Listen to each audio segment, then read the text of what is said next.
Toulouse, c'est fini. Après 40 ans de bons et loyaux services en tant que joueur puis entraîneur, Guy Novès quitte le stade toulousain pour l'équipe de France.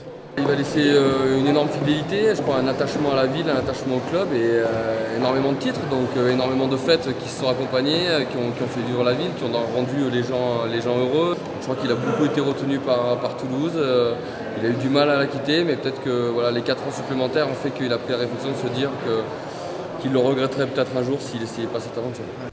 Guy Novès avait en effet refusé le poste de sélectionneur en 2011. 4 ans plus tard, il quitte son club de toujours sur une défaite en demi-finale du top 14. Les Toulousains ne devraient cependant pas lui en tenir rigueur. C'est un palmarès formidable que le sien. 40 ans de fidélité au stade toulousain.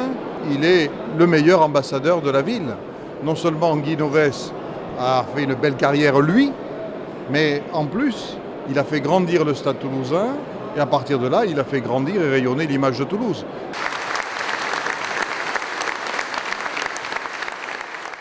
Un Guy Novès moins touché par les honneurs de la mairie que par la présence de son entourage. Ses coéquipiers de ces années de joueurs venus en nombre lui ont rappelé une époque où le rugby n'était pas le même qu'aujourd'hui.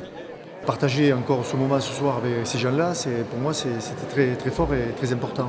Ce qui a changé, c'est que le rugby est devenu professionnel.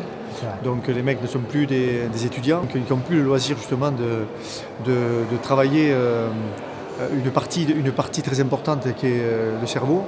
Fini les festivités, Guy Novès prendra les rênes de l'équipe de France à la fin de l'année. Il remplacera Philippe Saint-André à l'issue du mondial de septembre prochain, qui s'annonce compliqué pour les Bleus.